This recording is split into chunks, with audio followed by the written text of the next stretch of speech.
I never thought my life would change because of a collision on the ski slopes running a struggling restaurant in Little Rock was enough drama, but fate had other plans. That winter morning, table 6 sent back the duck confit again, my sous chefs. Words made me want to throw my perfectly crafted sauce against the wall. Instead, I took a deep breath, adjusted my chef's coat, and tried to ignore the growing pit in my stomach. 3 months of declining reservations had turned my dream restaurant into a nightmare fine comp their meal. I muttered, knowing each comp was another nail in my restaurant's coffin that evening after another disappointing service. I made an impulsive decision. I needed a break. The next morning found me driving to the nearest ski resort, desperate to clear my head. The morning air was crisp, and the slopes looked pristine. As a skilled skier, I felt at home on the intermediate runs, the familiar rush of cold wind against my face, washing away my worries. That's when it happened. A flash of blonde hair, a startled yelp, and suddenly I was tumbling through the snow with a stranger. Oh gosh. I'm so sorry. The woman's voice was warm and slightly breathless as we untangled ourselves. When I finally got a good look at her, time seemed to slow down. Bright blue eyes crinkled with amusement, and her blonde hair escaped from beneath her ski cap in wispy tendrils. "I'm Gabriella," she said, brushing snow from her jacket. "But everyone calls me Gabby Kira," I responded, oddly captivated by the way snowflakes clung to her eyelashes. "And technically, I think I crashed into you." She laughed, a sound that seemed to echo across the snow-covered slopes. "How about we call it mutual destruction and settle this over hot chocolate? I know the best spot in the lodge." I should have said no. I had a failing restaurant to worry about, but something about her, maybe the mischievous glint in her eyes, or the way she held herself with such easy confidence, made me nod. The lodge's fireplace cast a warm glow as we settled into oversized armchairs, our hot chocolates topped with ridiculous amounts of whipped cream. Gabby told me she was a food blogger, and I found myself opening up about my restaurant struggles. "A chef, huh?" She leaned forward, genuinely interested. "What made you choose Little Rock?" "It's home," I said simply, "but lately it feels like the city's forgotten about my little place." Maybe it just needs the right person to remind them. There was something in her voice, a hint of possibility, that made my heart skip. Our conversation flowed effortlessly, jumping from cooking techniques to travel stories, and before I knew it, hours had passed. As the sun began to set, casting long shadows across the snow, I realized I hadn't thought about my restaurant problems once. Instead, I'd been mesmerized by the way Gabby's hands moved when she talked, how her eyes lit up when describing a perfect meal, and the subtle perfume that reminded me of vanilla and winter spice. We exchanged numbers under the pretense of networking, but as I drove home that evening, I couldn't shake the feeling that something significant had just happened. Little did I know that chance encounter on the slopes would turn my whole world upside down in ways I never could have imagined. A week after our ski slope encounter, I was back in my kitchen, trying to ignore the empty tables in my dining room. The memory of Gabby's laugh still echoed in my mind, but I hadn't worked up the courage to text her. What would I say? "Hey, still thinking about how perfect your smile is?" Instead, I channeled my energy into creating new dishes. That Tuesday evening, I noticed a woman dining alone, scribbling in a small notebook between bites. Something about her seemed familiar, but I couldn't place it. She ordered nearly half the menu, photographing each dish discreetly with her phone. My heart raced. Food critics rarely announce themselves, and we desperately needed a good review. I poured my soul into each plate. My signature lavender-infused duck breast, the controversial deconstructed apple pie, and the seafood bisque that had once made a grown man cry. The mysterious diner stayed until closing, and I watched her leave without introducing myself. My stomach and knots. 3 days later, my phone wouldn't stop buzzing. "Chef, you need to see this." My sous chef thrust her phone at me, displaying a viral food blog post. The headline read, "Little Rock's Hidden Gem, where culinary innovation meets soulful execution." My hands trembled as I read the review. The writer described my food with such intimate detail, such passion, that I felt exposed then. I saw the byline by Gabriella Sanders, "The elegant woman dining alone had been Gabby in disguise." The impact was immediate. By dinner service, we had a waiting list. The phone rang constantly with reservation requests. My little restaurant, which had been on the brink of failure, was suddenly the hottest spot in Little Rock. I finally gathered the courage to text her sneaky. Very sneaky, her response came quickly. A chef should be judged on their food, not their skiing abilities, though yours are impressive in both areas. I invited her to dinner, a proper thank you for the review that saved my restaurant. She arrived wearing a deep blue dress that made her eyes sparkle, and I nearly burned the risotto watching her walk through my kitchen. So was it all an act on the slopes? I asked as we sat in my office sharing a bottle of wine after hours meeting me, the hot chocolate. Gabby shook her head, her blonde hair catching the dim light. "I've been planning to review your restaurant for weeks. The ski collision was pure chance, or maybe fate." She moved closer, and I caught that familiar scent of vanilla. "Though I must admit, meeting you first made writing the review much more interesting." How so? My voice came out barely above a whisper because she said, her fingers brushing mine as she reached for her wine glass.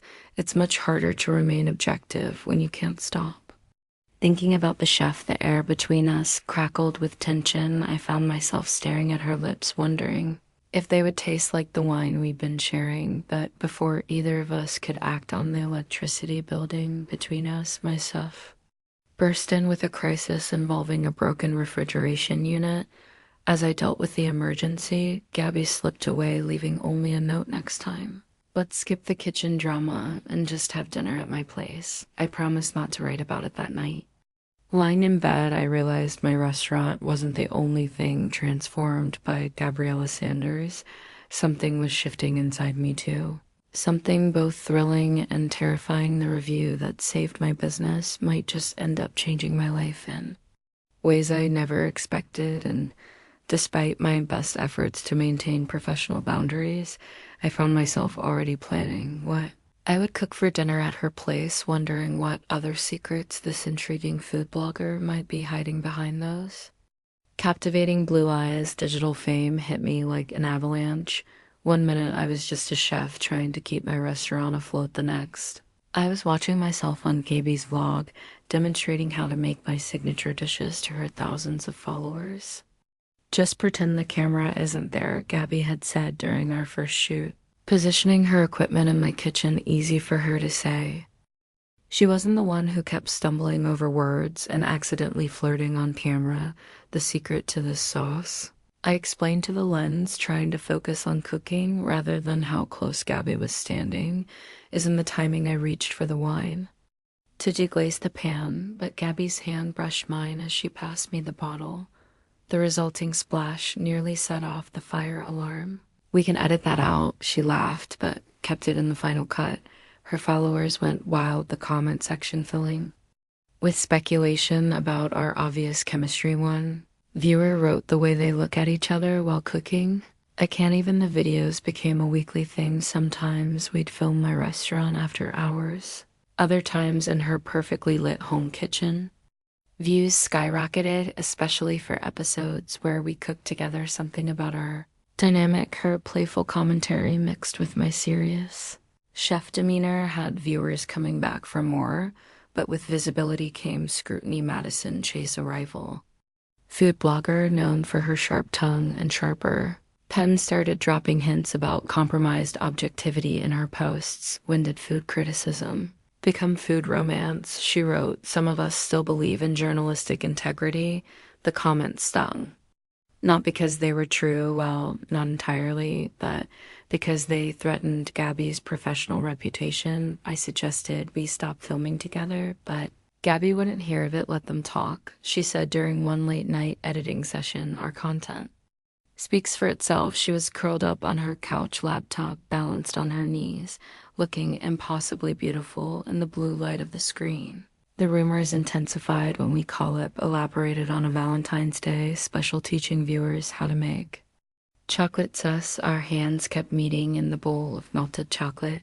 The tension was palpable, even through the screen.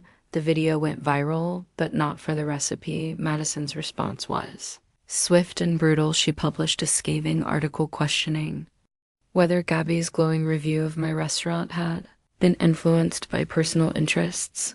The insinuation was clear and not entirely wrong, though. The timeline was off. I'm so sorry, I told Gabby over the phone that night. This is exactly what I was afraid of. Don't you dare apologize, she replied fiercely. Madison's just jealous. Our viewers love what we do because it's real, the word echoed in my mind. What we had was real, the chemistry, the connection, the way my heart raced whenever she was near, but we'd been dancing around it, hiding behind cameras and recipes. The following week's video was different. Gabby insisted on filming me making my grandmother's comfort food recipe. As I shared the story behind the dish, I caught her wiping away tears behind the camera. That footage never made it to the channel, but the moment stayed with me. Later that evening, reading through the latest batch of comments, I found myself lingering on one just kiss already. Part of me wanted to reach through the screen and explain it wasn't that simple. We had careers to think about, reputations to protect. But as I watched our latest video, seeing how Gabby's eyes lit up when I prayed raised her knife skills, how my own expression softened whenever she spoke, I realized we weren't fooling anyone, least of all ourselves. The chemistry that made our videos so popular wasn't just for show. The question was, were we ready to face what that meant, both personally and professionally as a mother? Notification from Madison's blog lit up my phone. I realized we might not have a choice much longer. The story was already being written for us. Maybe it was time we took control of the narrative. Late night cooking sessions became our sanctuary. Away from the cameras, away from the comments and speculation, it was just us in my restaurant kitchen, experimenting with flavors and trying not to notice how the air seemed to crackle whenever we got too close. Try this. I'd say holding out a spoon of something new. Gabby would close her eyes as she tasted, and I'd find myself mesmerized by her expression, the way her lips curved into a smile when she discovered a flavor she loved. One night, as we worked on perfecting a new dessert, Gabby looked up from her notes. Why did you become a chef? The question was simple, but something in her tone made me pause. I guess I love how food brings people together. I said, stir in the caramel sauce. It's like speaking a language everyone understands. She moved closer, watching the amber liquid swirl. You're good at that, bringing people together. I've seen how your staff looks at you, how your customers respond to your food. Our shoulders touched, and neither of us moved away. The kitchen suddenly felt very warm. The local wine festival came around, and Gabby convinced me to attend as her +1 for research, she claimed, but her hand lingered on my arm as we walked between vendors. We sampled wines, critiqued pairings, and somehow ended up in a heated debate about proper cheese serving temperatures. You're impossible. She laughed, her cheeks flushed from wine and autumn air. The setting sun caught her hair, turning it to gold, and something shifted in my chest. I'm right, I insisted, but I was barely focusing on the cheese argument anymore. We had stopped walking, standing close in a quiet corner of the festival. Prove it, she whispered.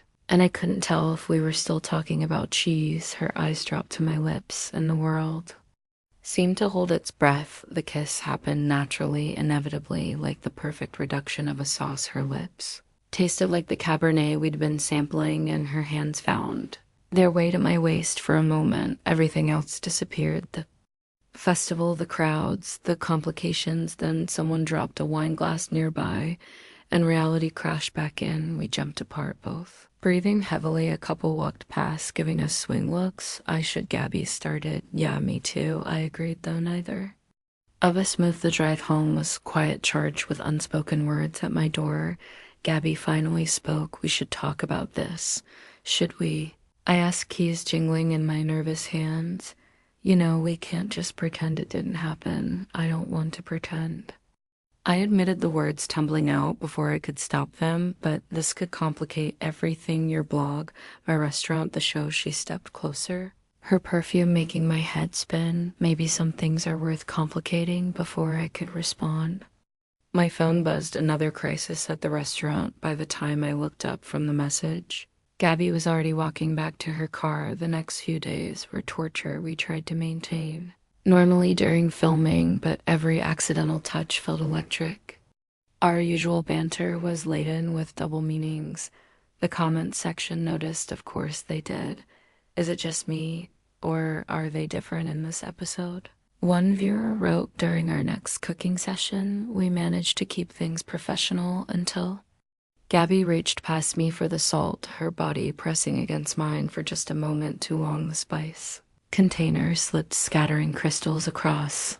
The counter sorry we both said at once, then laughed nervously. This is ridiculous, Gabby finally said, turning to face me. We're adults. We can figure this out. I looked at her, really looked at her, and realized I was tired of pretending, tired of calculating every move, every word, every glance. But before I could say anything, my sous chef walked in and we jumped apart like guilty teenagers that night, lying awake. I realized we were approaching a crossroads. We could either retreat to safer ground or leap into the unknown together. The question was, were we brave enough to face what everyone else already seemed to see? The scandal broke on a Tuesday morning. I was prepping for dinner service when my phone exploded with notifications. Marcus Walsh, owner of the pretentious French bistro across town, had released evidence of what he called compromise reviews for favors. The photos were innocent enough. Gabby and me sharing coffee after filming, walking together at the wine festival, laughing in my kitchen, but Marcus's captions twisted everything. Local food critic trades positive reviews for special treatment and the real recipe for success. Have you seen this? My sous chef thrust her phone at me, showing Madison Chase's latest blog post. She jumped on Marcus's allegations, adding her own speculation about the timeline of Gabby's review. In our relationship, I felt sick, not because of what they were saying about me, but because of how this could affect Gabby's career food. Criticism relies on credibility, and Marcus was trying to destroy hers. My hands shook as I dialed Gabby's number straight to voicemail. I typed out a message. I'm so sorry, this isn't fair to you. We should talk. The response came hours later. Not your fault, dealing with my editor. Stay off social media too late. I'd already seen hundreds of comments ranging from supportive to vicious. Our viewers were divided, some defending us, others feeling betrayed. The worst part was that Marcus's timeline was completely wrong. Gabby's review had been honest, written before we'd even known each other properly. Then came the call from my mother, Kira Mitchell. She said, her voice tight care to explain why. Mrs. Peterson just sent me a link to an article about my daughter's inappropriate relationship with another woman. My stomach dropped in all the chaos I'd forgotten about this part. My traditional family, their expectations, their judgments. Mom, it's not what you think, so you're not involved with this blogger because these pictures suggest otherwise. I closed my eyes, leaning against the kitchen wall. It's complicated. Uncomplicated, she snapped. This isn't you, Kira. What about that nice man from church? I introduced you to Mom. I'm 33. I know who I am. My voice shook, but held firm. And Gabby, she's important to me. The silence that followed felt endless. Finally, my mother spoke, her voice cold. I need time to process this. Please don't come to Sunday dinner this week.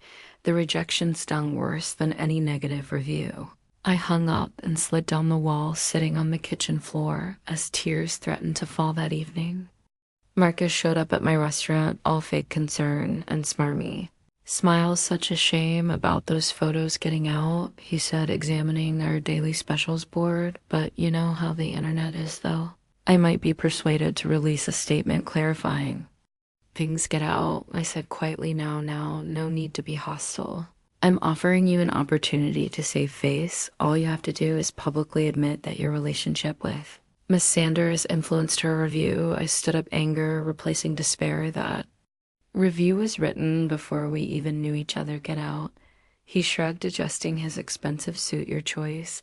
But remember, reputations are fragile things. After he left, I finally checked my messages, dozens from friends and family, most expressing concern about my lifestyle choices, but one text from Gabby stood out my place tonight. Think we need to talk about how to handle this.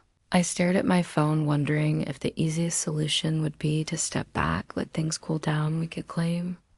Marcus was wrong, go our separate ways. Professionally, my mother would be happy.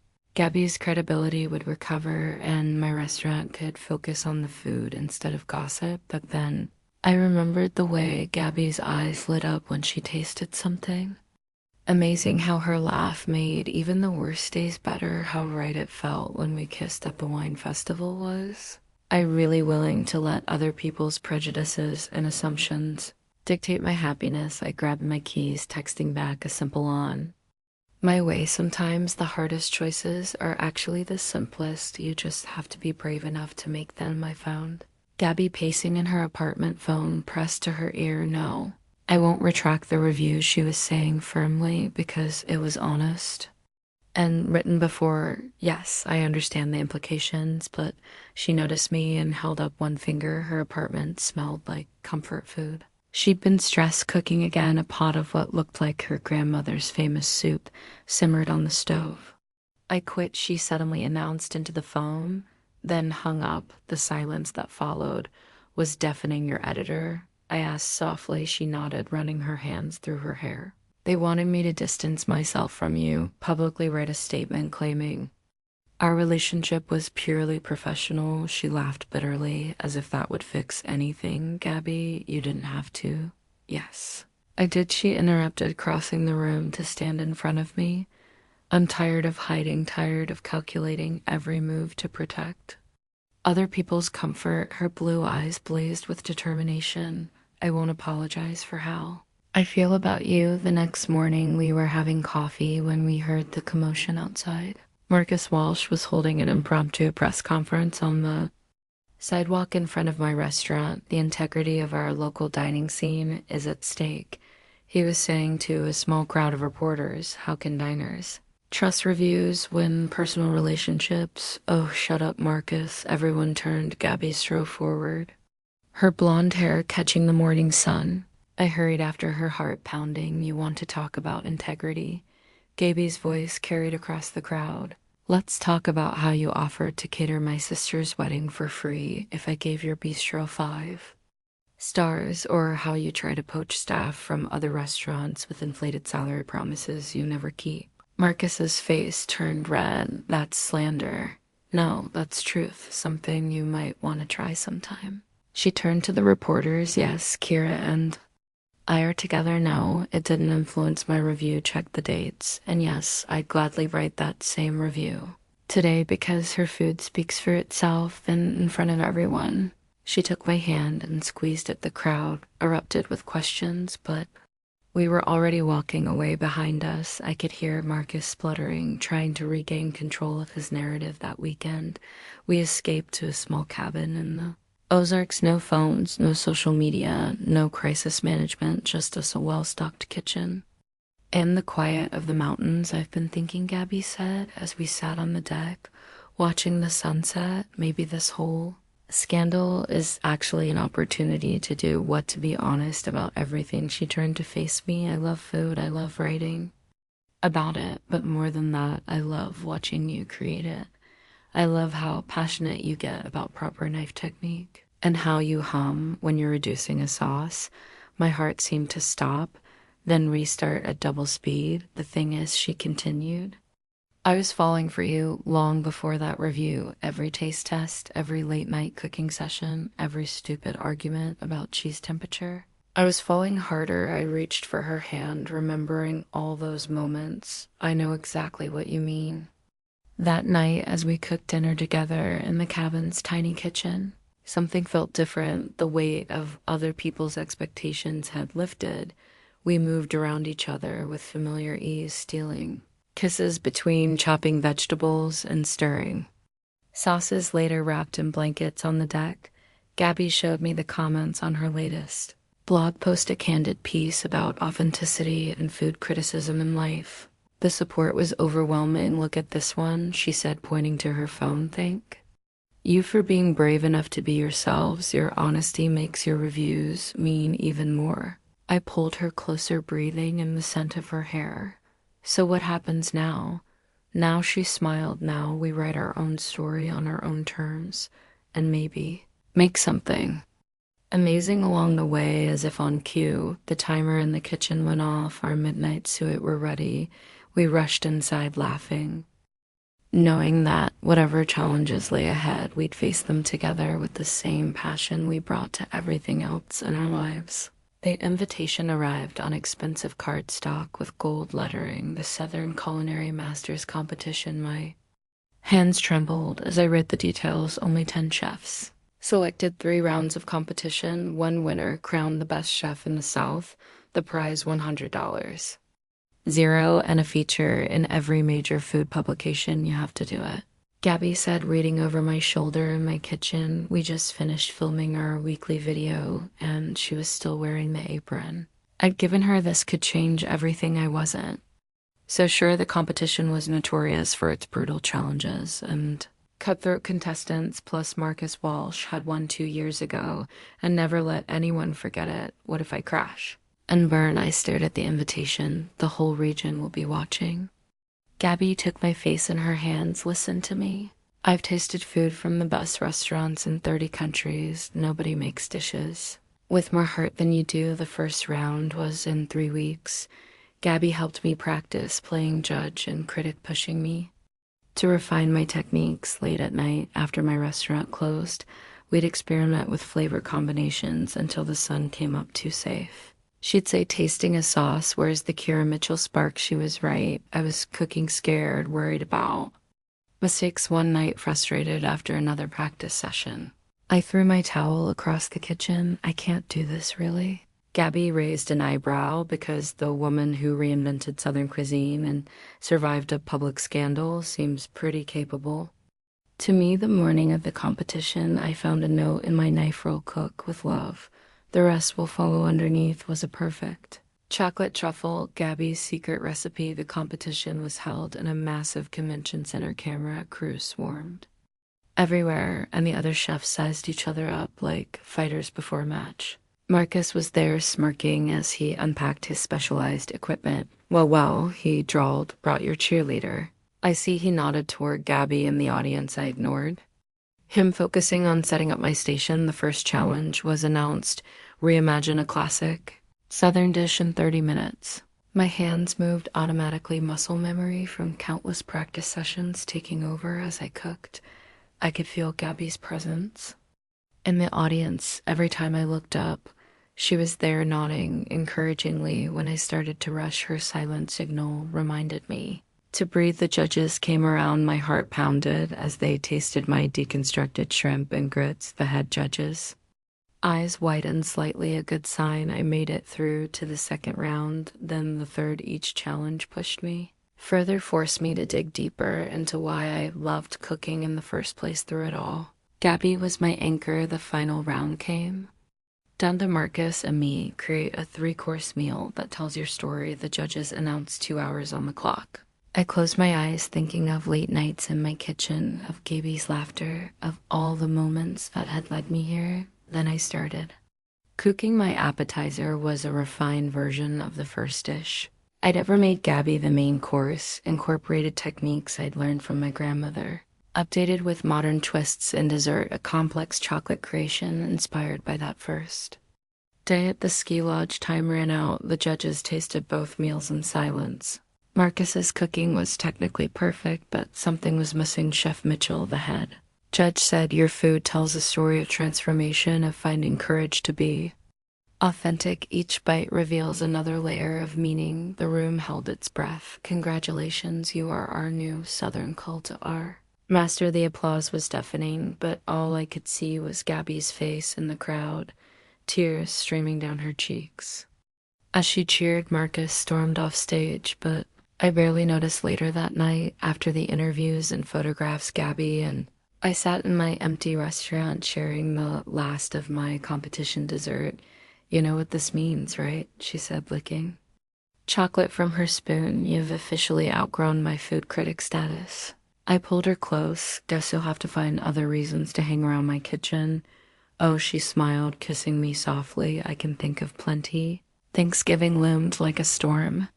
Cloud on the horizon. After my competition win, my mother had finally called suggesting I might bring my friend to dinner. Her tone made friend sound like a dirty word. We don't have to go, Gabby said, watching me stress chop vegetables in my kitchen.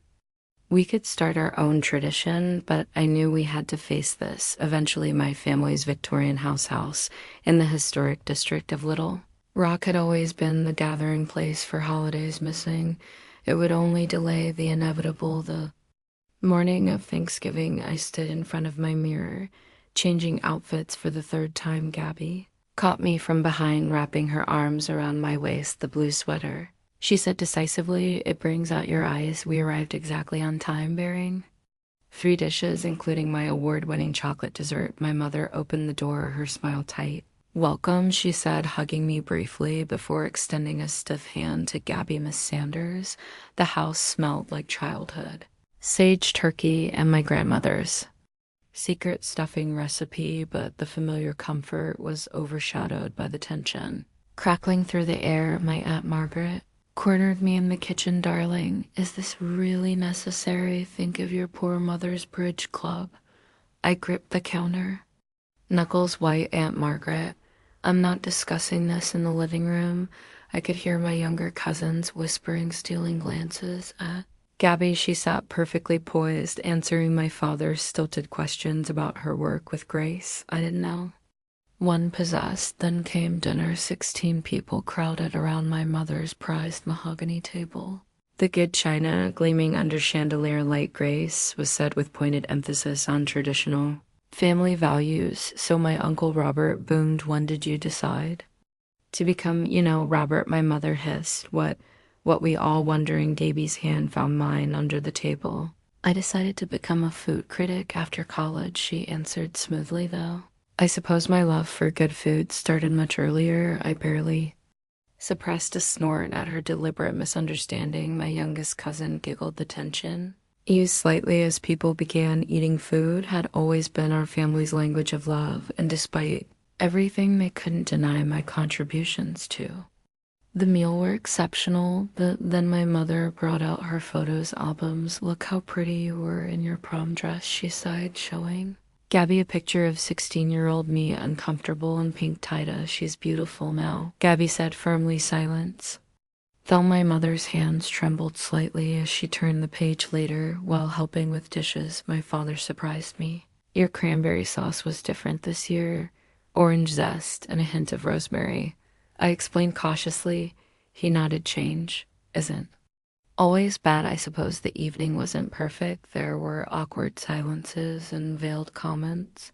But as we were leaving, my mother pressed a container into Gaby's hands. "Leftover stuffing," she said stiffly. It's Kira's favorite." 2 days later, we drove to Memphis for Thanksgiving with Gaby's family. The contrast was stark. Her parents' modern apartment was filled with laughter and acceptance. Rainbow flag magnets decorated the fridge, and nobody blinked when we held hands. "Mom wants your recipe for that chocolate thing," Gabby's sister announced, dropping onto the couch beside you. "She says it's better than sex, Sarah," their mother scolded, but she was laughing that evening. Gabby's father pulled out his guitar, and we all sang badly to Beatle songs. Looking around at these people who had welcomed me without question, I felt a weight lift from my shoulders. Later, curled up in Gabby's old bedroom, surrounded by her teenage posters and debate trophies, she asked, "Are you okay about your family?" I thought about my mother's stuffing gesture and my father's quiet acceptance of change. My giggling young cousin who'd asked for cooking tips. "They're trying." I said finally. "It's not perfect, but they're trying small steps," Gabby murmured, pulling me closer. "Besides," I added, "maybe we can start some traditions of our own." She smiled in the darkness. "Like what? Like always making my competition desert for holidays, like singing bad Beatles songs, like being ourselves outside the first snow of the season." Began to fall, dusting Memphis in white inside in this room full of Gaby's past and our future. I felt truly thankful for the first time all week. Fame has a way of complicating everything. After winning the Southern Culinary Masters competition, My phone wouldn't stop ringing. The latest call came from a sleek voice television producer. "We want you to host your own cooking show," she said, modern. "Southern cuisine with a twist, your personality, your recipes, your vision to catch it would. Film in Atlanta, 3 hours away from Little Rock. 3 hours away from Gabby. It's an amazing opportunity." Gabby said when I told her, but I caught the slight tremor in her voice. We were in her apartment, surrounded by the Sunday papers she used for research. Speaking of research, Gabby had her own problems. Comments on her blog had become increasingly hostile, questioning her objectivity on any restaurant review. "Sleeping with a chef has compromised her judgment," one critic wrote. "Maybe I should stop reviewing restaurants altogether." She mused one evening, closing her laptop with a frustrated sigh. "Focus on travel writing instead, don't you dare," I said, pulling her away from her desk. "You're the most honest critic I know. That's why they threatened." But the pressure was mounting. The TV producers wanted an answer, giving me 2 weeks to decide. Meanwhile, Gaby's editor was pushing her to take on a national assignment that would have her traveling for months. "Think about it," her editor had said. "Distance would prove your independence." We tried to maintain normally. I experimented with new recipes while Gabby wrote at my kitchen counter, but the uncertain future hung over us like smoke from a burning pan. What if? I started one night, then stopped. What if we're being selfish, holding each other back? Gabby put down her pen. "Is that what you think we're doing before I could answer?" My phone buzzed. The producers again, sweetening the deal with a significant salary increase. I let it go to voicemail. That weekend, I had a private event at the restaurant, a wedding reception. The bride had requested my competition-winning menu. As I worked in the kitchen, I overheard the father of the bride giving a toast sometimes. He said success isn't about what you achieve, but what you're willing to sacrifice to keep. What matters most? Later that night, I found Gabby in her home office, surrounded by travel guides and sticky notes. She'd been researching locations for her potential national assignment. I got another call from the show. I said, perching on her desk, and I told them no. She looked up sharply. "Kira, you can't pass this up because of me." "I'm not," I said, realizing as I spoke that it was true. "I'm passing it up because I love my restaurant, because I love creating dishes that make people's eyes light up, because I love our life here." Gabby was quiet for a long moment. Then she started tearing up her travel notes. "What are you doing, making a decision?" She said, "I'm staying too, but not for you, for me, because I love discovering new restaurants in our city, because I love being known as a critic people can trust, because I love our life here too, but your editor can find someone else to travel the country. I'll build my credibility my way through honest reviews and good writing." Besides, she added with a smile, "someone needs to keep the local restaurant scene honest." The relief was immediate and overwhelming. We'd chosen us, not just our relationship, but our individual dreams that had somehow become intertwined. The next morning, I woke up early to find Gabby already at her laptop, typing furiously. "What are you?" "Working on an article about how personal connections affect professional judgment, about how knowing the story behind the food can deepen appreciation without compromising honesty." I read over her shoulder, smiling at her words. "Sometimes the best view isn't from a safe distance, but from right in the heart of the kitchen." That evening, as we cooked dinner together in my restaurant's kitchen after hours, I realized something. Success wasn't about having the biggest platform or the most prestigious title. It was about being true to yourself and your passions, even when that meant taking the road less televised.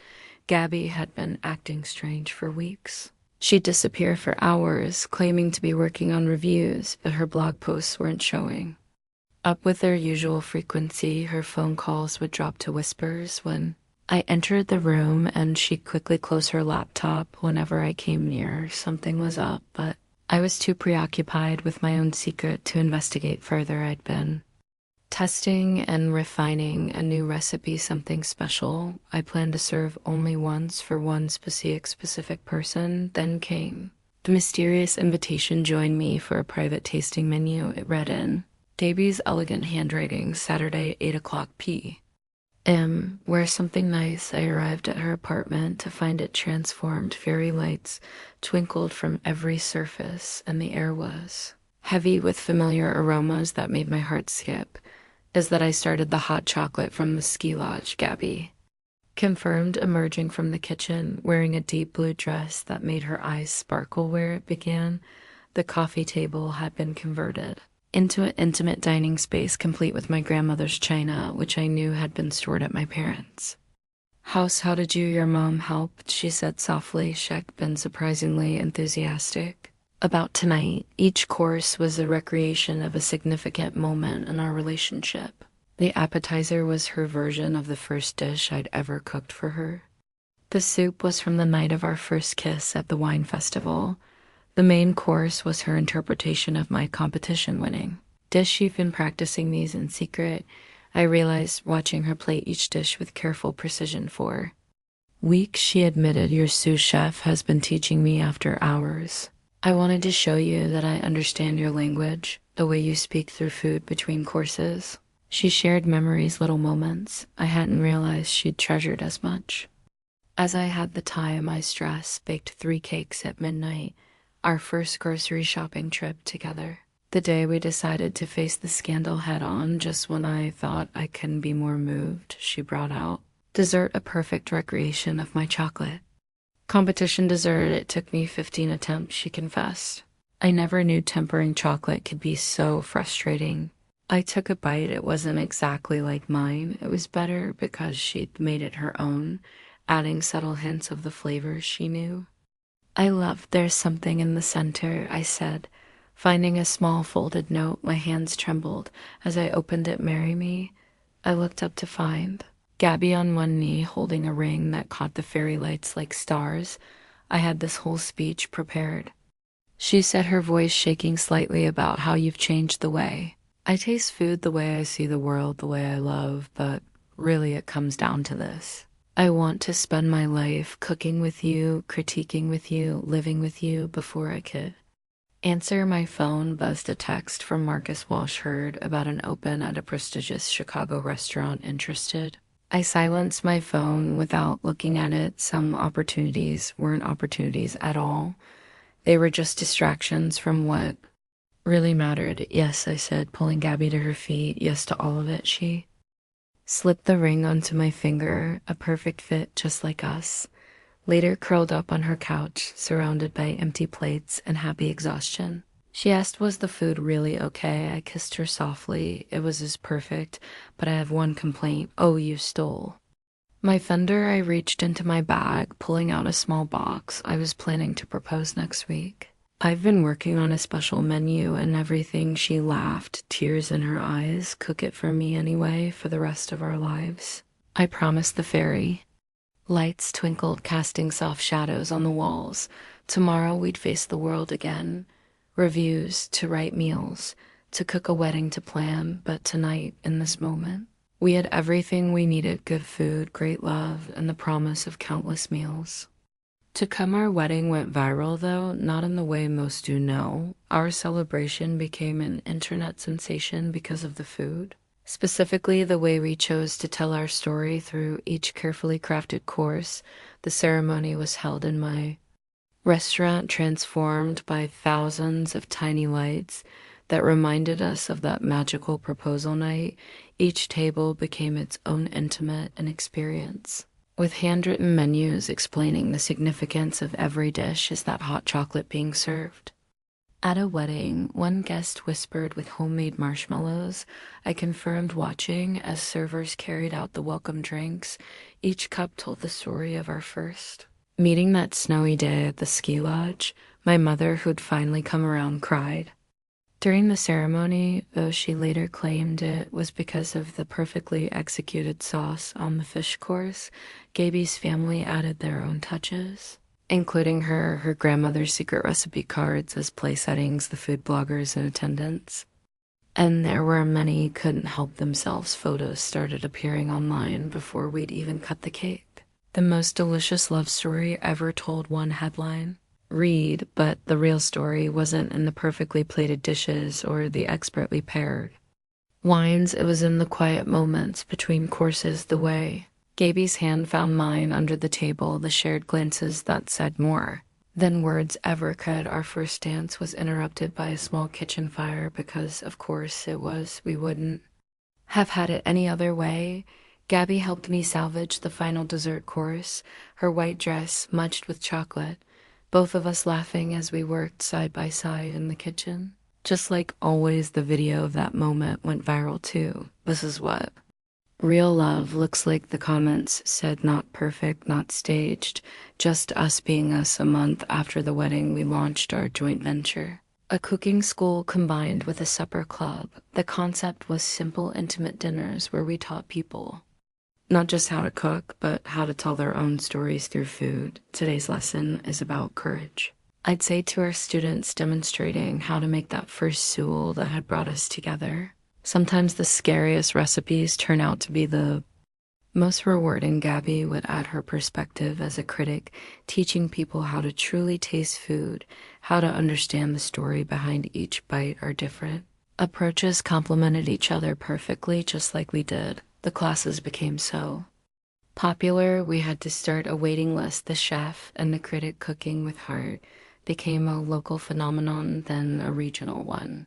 We even had a cookbook in the works. One evening, after a particularly successful class, we found ourselves alone in the kitchen, just like that first late night cooking session so long ago.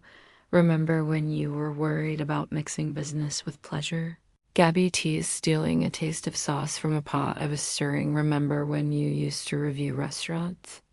Instead of teaching people how to critique them, I countered, pulling her close. I like this better, she murmured, though.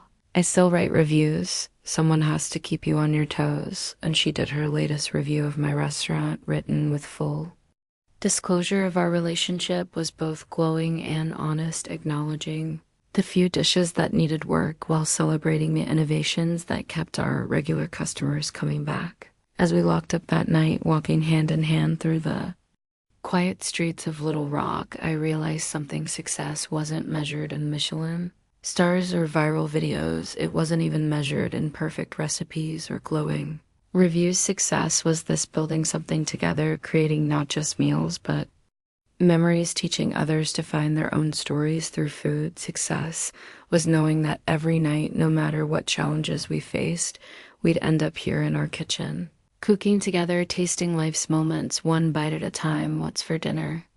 Gabby asked as we reached home. I smiled, thinking of the new recipe. I've been working on something experimental. Want to help me test it always, she said. And I knew she meant more than just the food. And so our story continues, one meal at a time, proving that sometimes the best recipes are the ones we write together.